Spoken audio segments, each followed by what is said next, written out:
Bacaan pertama menurut Kisah Para Rasul 2. Kisah Para Rasul pasal 2 ayat 14 dilanjutkan ayat 22 hingga 32.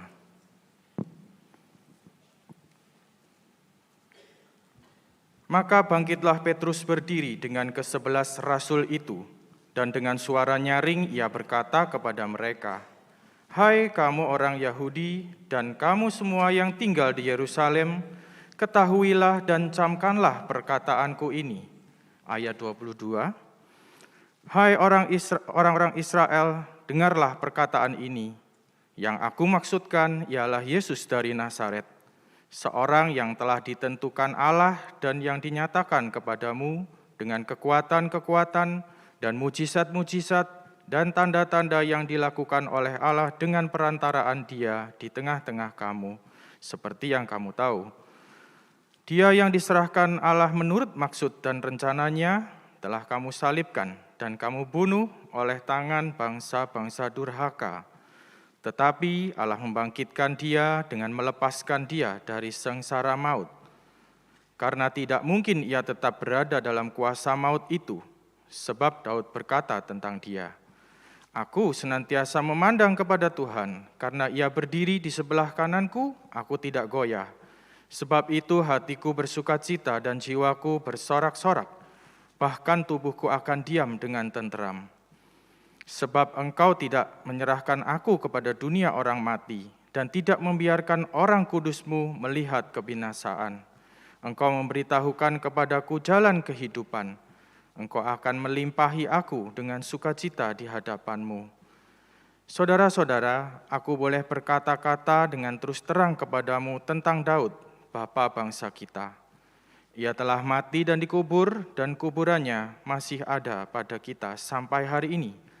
Tetapi ia adalah seorang nabi dan ia tahu bahwa Allah telah berjanji kepadanya dengan mengangkat sumpah bahwa ia akan mendudukkan seorang dari keturunan Daud sendiri di atas tahtanya.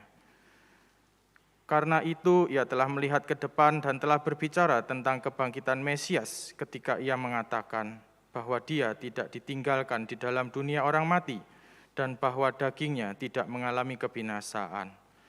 Yesus inilah yang dibangkitkan Allah, dan tentang hal itu kami semua adalah saksi." Demikianlah sabda Tuhan.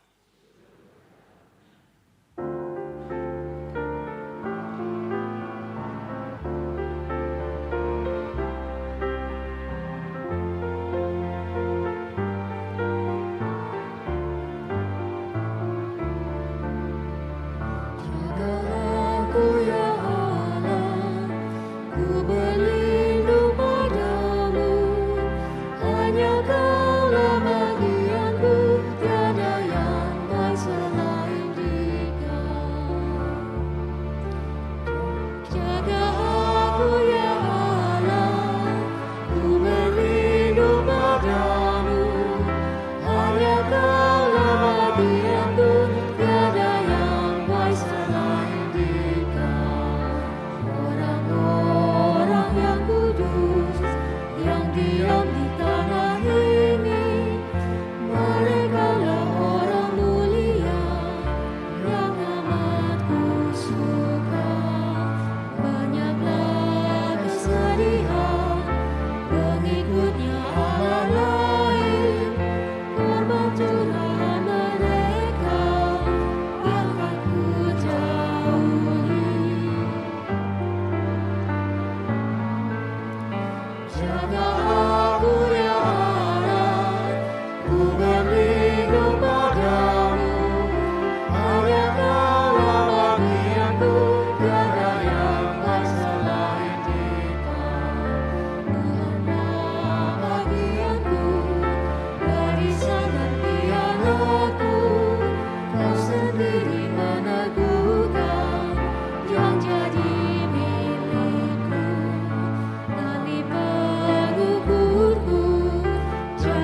Jalan kehidupan, sukacita pun melimpah dalam hadirat-Mu.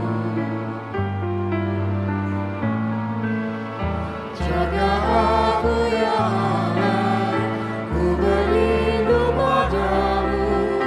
Hanya Kaulah bagianku, tiada yang baik selain Dikau. Bacaan kedua menurut 1 Petrus 1 ayat 3 sampai 9.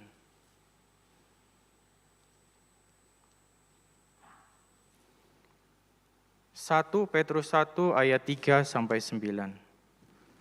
Terpujilah Allah dan Bapa Tuhan kita Yesus Kristus, yang karena rahmat-Nya yang besar telah melahirkan kita kembali oleh kebangkitan Yesus Kristus dari antara orang mati, kepada suatu hidup yang penuh pengharapan, untuk menerima suatu bagian yang tidak dapat binasa, yang tidak dapat cemar, dan yang tidak dapat layu, yang tersimpan di sorga bagi kamu, yaitu kamu yang dipelihara dalam kekuatan Allah karena imanmu, sementara kamu menantikan keselamatan yang telah tersedia itu untuk dinyatakan pada zaman akhir.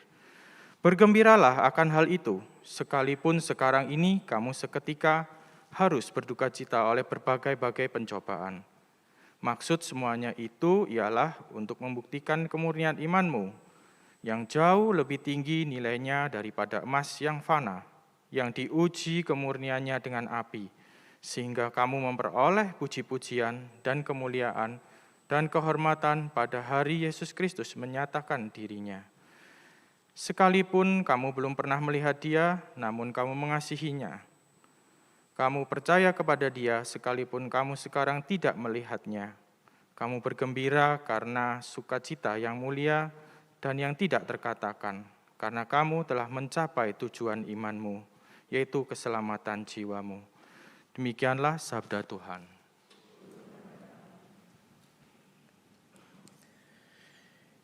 Injil Tuhan Yesus Kristus menurut Yohanes pasal 20 ayat 19 hingga 31.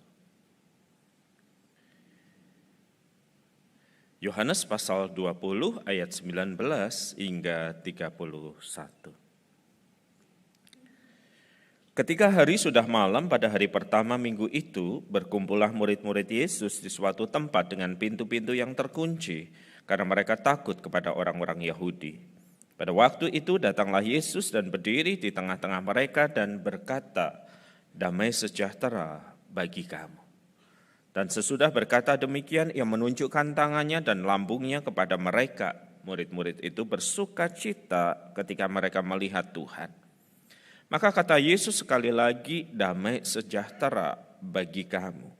Sama seperti Bapa mengutus aku, demikianlah juga sekarang aku mengutus kamu." Dan sesudah berkata demikian, ia mengembusi mereka dan berkata, "Terimalah Roh Kudus.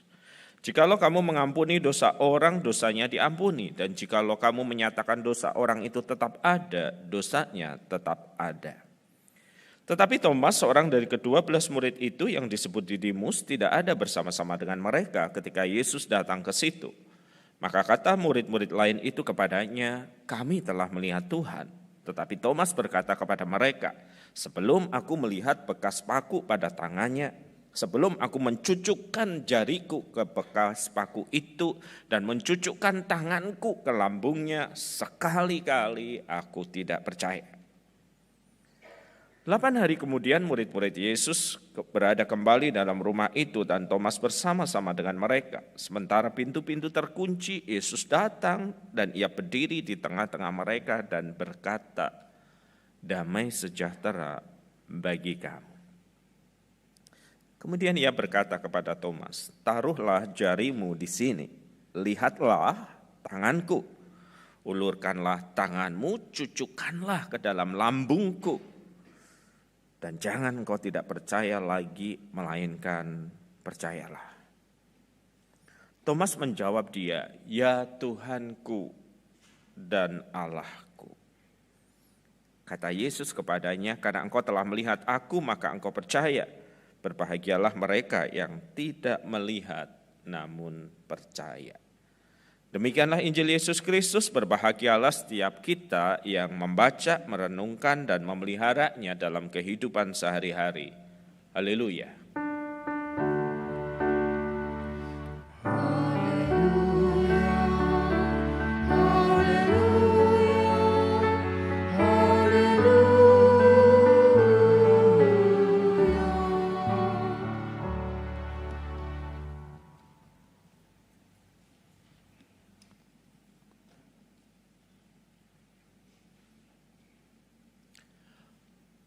Khotbah ini akan didasarkan pada Yohanes pasal 20 ayat 19 hingga 31.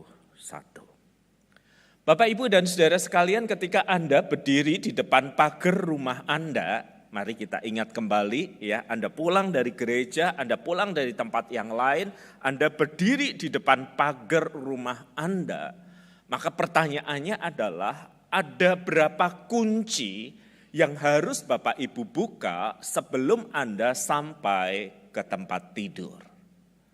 Ya, saya tahu ada orang yang punya satu pintu gerbang, pertama dibuka, kemudian kunci yang kedua adalah kunci masuk akses utama, dibuka, dan bagi sebagian orang, pintu kamar tidurnya juga ada kunci yang harus dibuka dari luar.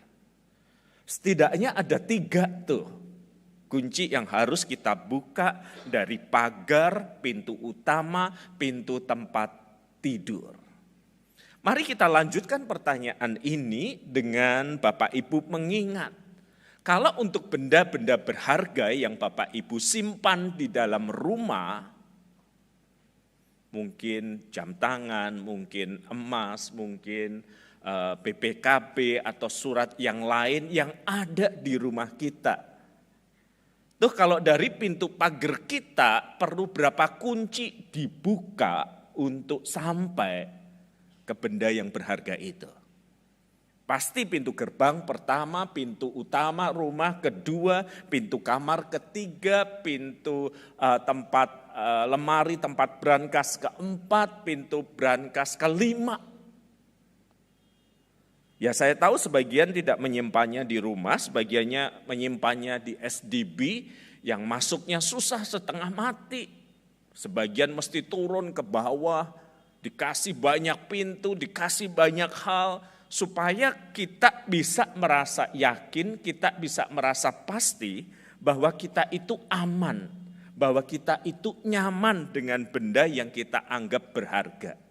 Jangan sampai hilang, jangan sampai dicuri orang. Nah, kita ini menjaga dengan baik apa yang kita anggap berharga.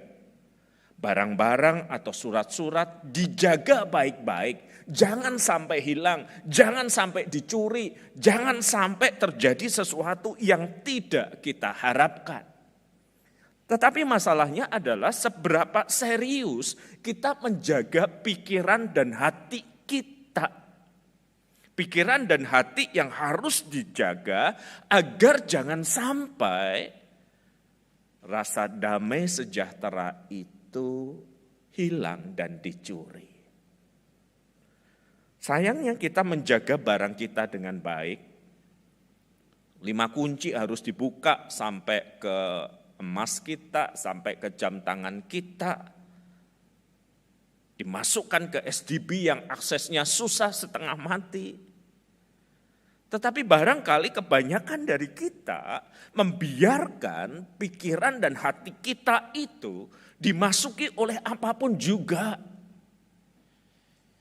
Nih beberapa hari yang lalu seorang ibu dan bapak dengan rasa cemas berkata begini, Pak WP sekarang kasusnya COVID naik lagi ya. Saya dapat forward berita dari bangun sampai kemudian saya tidur lagi.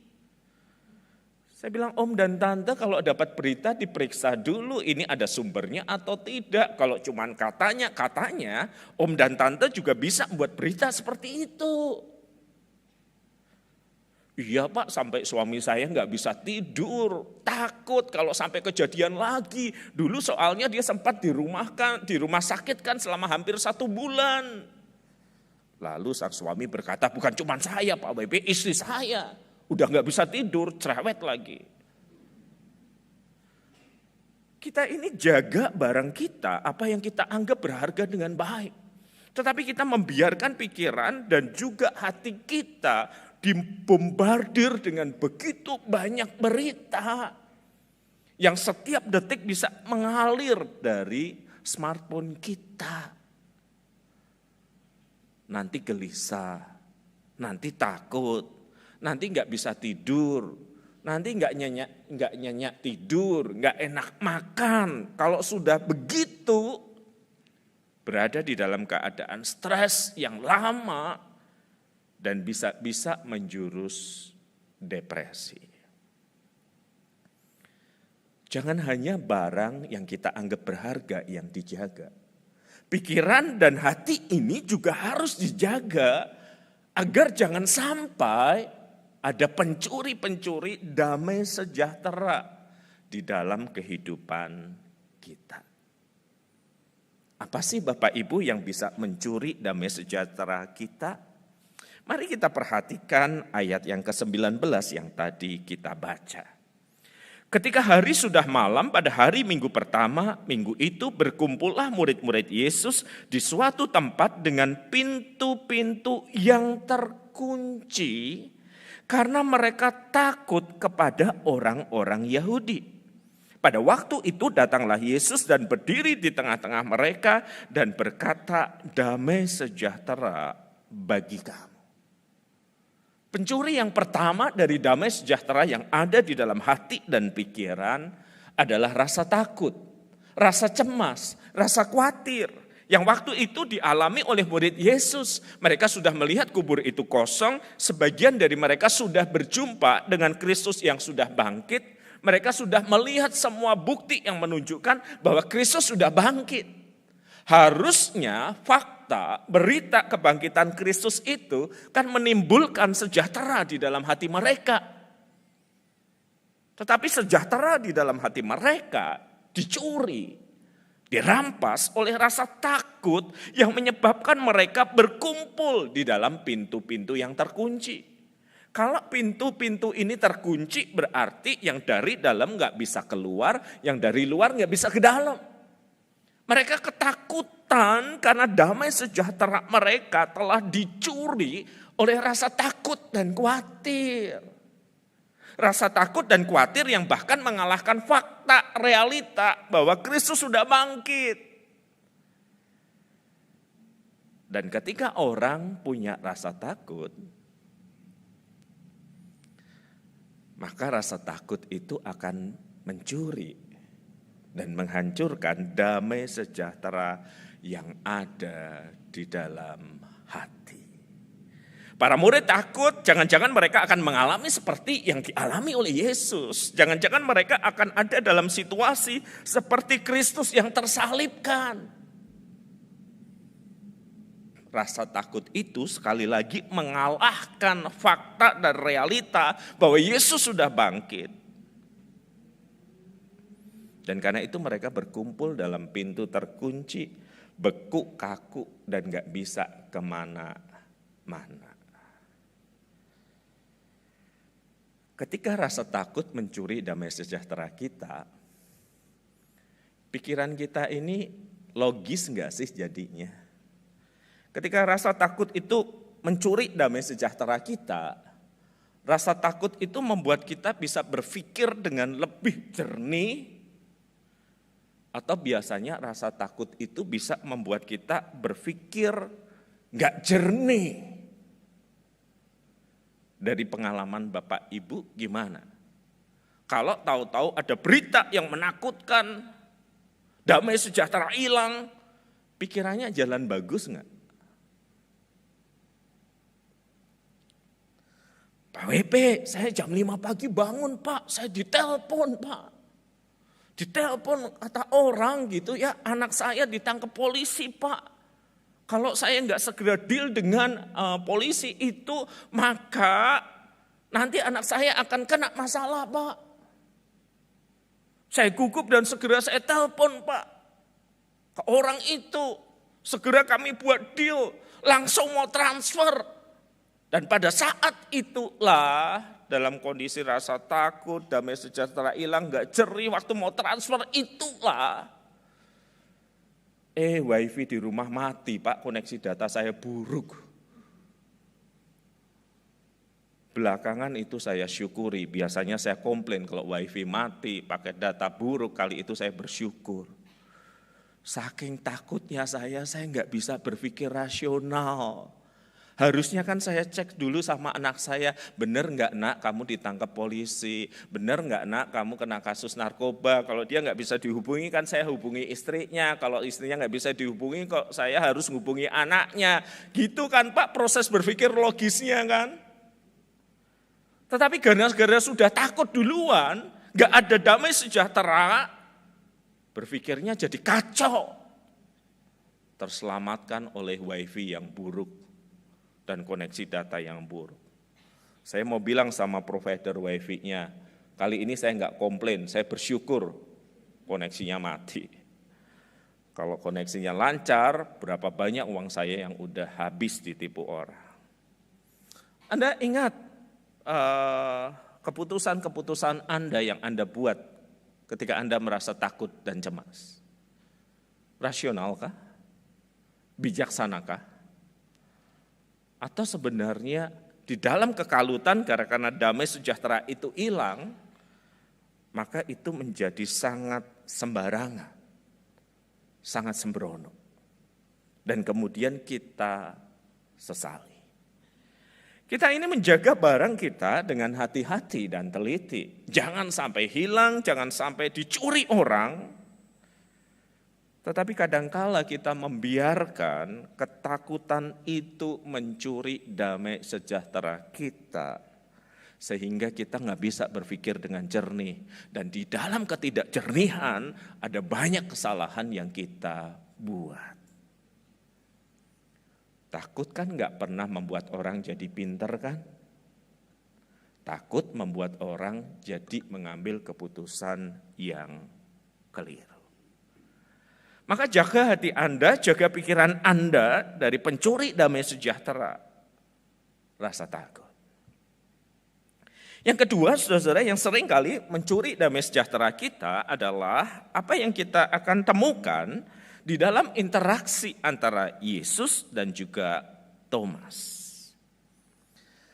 Ayat 24 mengatakan, tetapi Thomas, seorang dari 12 murid itu yang disebut Didimus, tidak ada bersama-sama dengan mereka ketika Yesus datang ke situ.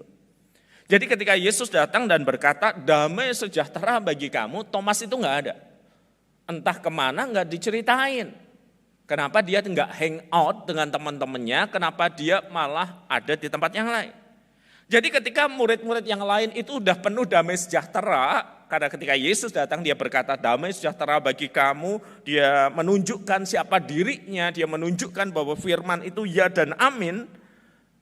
Thomas itu berkata kepada mereka begini, sebelum aku melihat bekas paku pada tangannya, sebelum aku mencucukkan jariku ke dalam bekas paku itu, dan mencucukkan tanganku ke lambungnya, sekali-kali aku tidak akan percaya. Jadi ketika para murid sudah mengalami damai sejahtera yang mengenyahkan rasa takut mereka, karena Yesus hadir di tengah-tengah mereka. Ini satu orang nih yang masih gelisah dan resah dengan tanda tanya. Pokoknya aku minta bukti, pokoknya aku minta sebuah pengalaman mencucukkan tanganku dan jariku. Ketika para murid sudah tenang karena Tuhan itu janjinya ya dan amin, hadir dan menghadirkan damai sejahtera. Thomas gelisah karena ketidakpercayaan. Dan kita tahu inilah pencuri damai sejahtera yang kedua, ketidakpercayaan.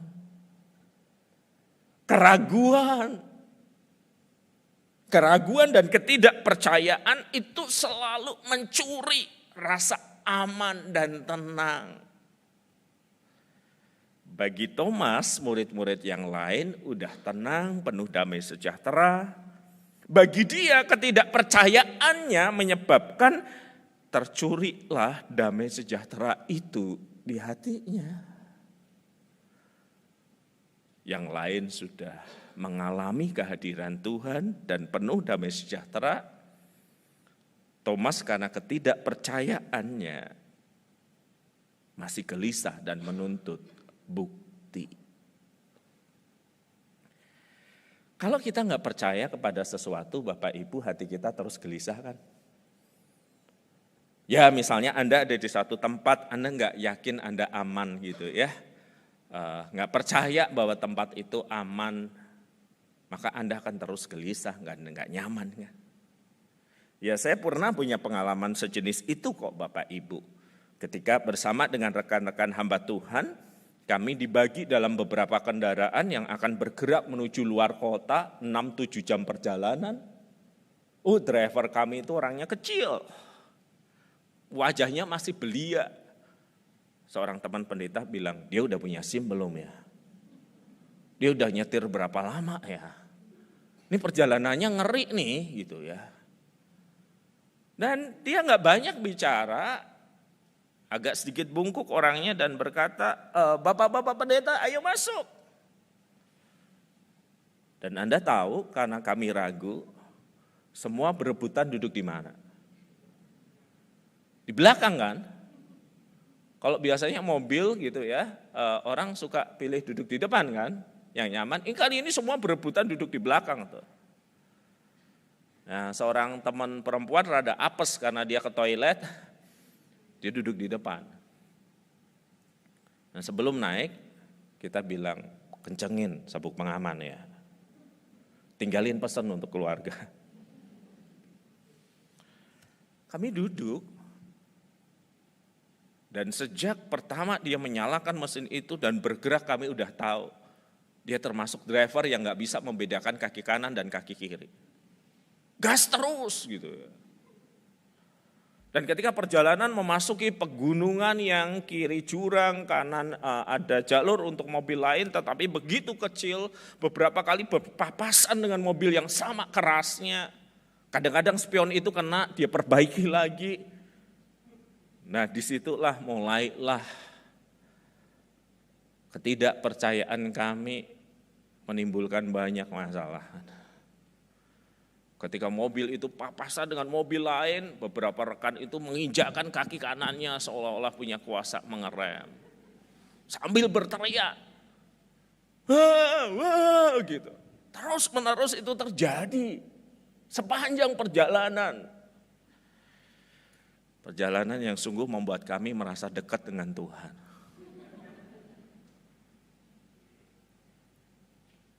Dan karena kami ribut terus, tuh Pak driver yang wajahnya muda, yang dari tadi slow banget, kayaknya nggak tahan tuh dengan semua kerebutan itu. Lalu dia bilang begini, Bapak Ibu Pendeta tenang saja ya, wajah saya ini muda, tapi saya udah 40-an. Jalur ini sudah saya kenal sejak saya umur belasan tahun. Teman-teman sudah mati, masuk jurang, kiri kanan, saya masih hidup. Jadi tenang aja ya Bapak Ibu Pendeta, saya berpengalaman. Tapi namanya orang sudah ragu ya, diberi fakta itu tetap aja kaki masih diinjekin, tetap aja teriak gitu ya. Sampai dia bilang begini, kalau Bapak Ibu Pendeta nggak percaya, gimana kalau Bapak Ibu Pendeta aja yang nyetir gitu. Ngelihat medannya kami nggak kenal, nggak familiar, beberapa teman geleng-geleng gitu. Ketidakpercayaan itu merusak damai sejahtera. Padahal walaupun ngeri itu pemandangan kiri kanan bagus tuh. Kadang ada air terjun yang kelihatan, kadang ada pemandangan yang bagus. Kami nggak bisa nikmati karena nggak ada damai sejahtera. Dicuri oleh keraguan. Dia bisa nggak ya bawa kita sampai tujuan atau kita nyampe surga nih? Nah, kembali terdengar suara-suara kayak gitu. Sampai kemudian dia berhenti nih, dia benar-benar berhenti. Lalu dia menoleh ke kami lalu berkata gini, Bapak Ibu pendeta tolong tenang. Kalaupun kita kecelakaan, kalaupun kita masuk jurang, Bapak Ibu itu udah pasti masuk surga. Saya nggak jelas masuk kemana. Jadi tenang. Ini SIM saya nih kalau nggak percaya.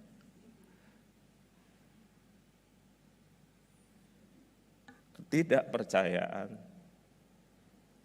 mencuri damai sejahtera kita. Dan kalau kita nggak ada damai sejahtera karena dicuri oleh ketidakpercayaan, maka kita nggak bisa menikmati perjalanan hidup kita. Di mana-mana dibayangin keraguan. Di mana-mana dibayangin oleh ketakutan. Di mana-mana dibayangin dengan ketidakpercayaan. Yang kadang pada tingkat tertentu malah tidak masuk akal. Ya, saya punya teman yang tiap kali mau duduk itu dia periksa dulu kursinya, strukturnya. Dia tekan-tekan pakai tangan gitu. Ya mungkin dia pernah punya pengalaman yang buruk gitu ya. Tetapi lama-lama kalau modelnya kayak gini terus, dia nggak akan bisa duduk dengan tenang kan, dia akan selalu gelisah kan. Udah kursinya kuat ngelihat ke atas ya. Ini atapnya bagus nggak ya Pak? Kalau gempa tahan nggak? Nggak ada damai. Damainya dicuri oleh ketidakpercayaan. Selain juga rasa takut yang kita tadi telah percakapkan. Maka Anda tahu saudara apa yang Kristus lakukan ketika para murid itu damai sejahteranya dicuri oleh rasa takut, dicuri oleh keraguan dan pertanyaan. Kristus itu datang kepada mereka, dia tidak marah, dia membuka tangannya dan berkata, damai sejahtera bagi kamu. Kehadiranku ini loh membawa damai. Bahwa aku menggenapi firman yang aku katakan seharusnya jadi bukti yang cukup kuat. Dan untukmu Thomas, spesial, bonus. Nih masukin tanganmu, jarimu, masukin tanganmu. Kristus itu menghadirkan bahwa dirinya dan sabdanya layak untuk dipercaya. Dan kalau dirinya, sabdanya layak untuk dipercaya, maka seharusnya itu iman seperti itu akan mengusir ketakutan, akan mengenyahkan ketidakpercayaan kita. Ya tapi Pak WP sekarang kan saya nggak ngelihat Yesus langsung ya. Ya kalau Bapak Ibu mau berangkat duluan ngelihat Yesus langsung ya silahkan gitu. Tapi di dalam hidup saya sehari-hari ini terus gimana saya bisa melihat Yesus yang memberikan damai sejahtera, yang mengenyahkan rasa takut, yang mengenyahkan keraguan saya. Ini loh saudara-saudara jawaban Yesus kepada Thomas yang percaya setelah melihat. Ia berkata, karena engkau telah melihat aku maka engkau percaya. Berbahagialah mereka yang tidak melihat. Tidak melihat bukti-bukti fisik dari kebangkitan Kristus itu.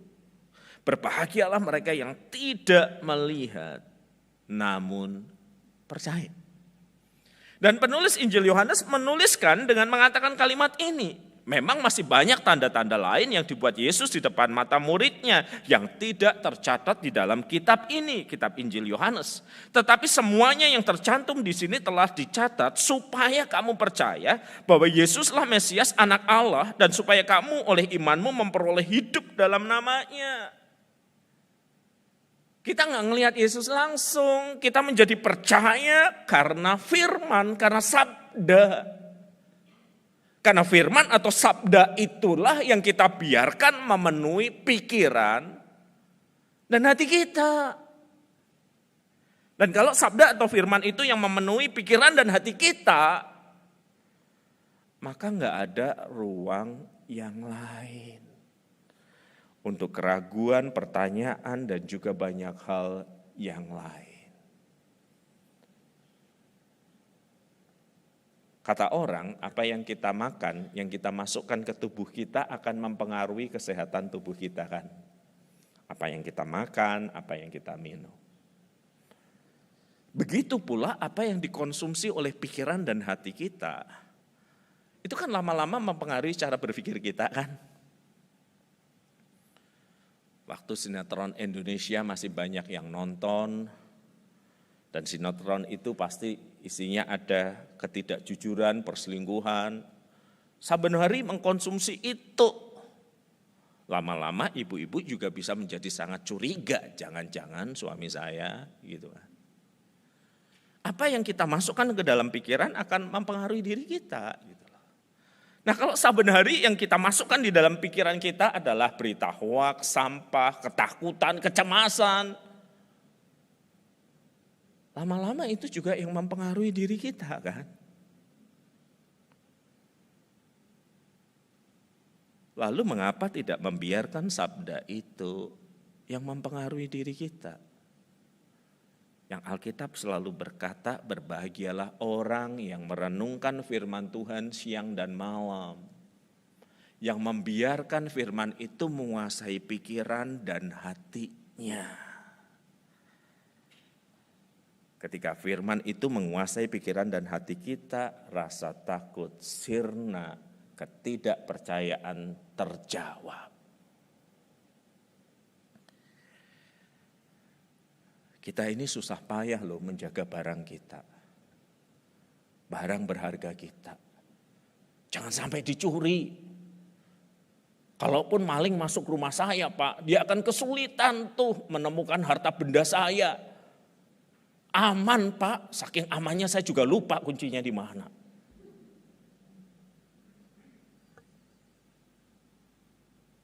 Tetapi mengapa kita tidak menjaga pikiran dan hati kita? Sehingga damai sejahtera itu dicuri oleh rasa takut. Dicuri oleh keraguan. Mengapa kita tidak membiarkan firman mengawal pikiran dan hati kita? Sehingga hasilnya adalah damai sejahtera. Mari kita berdoa.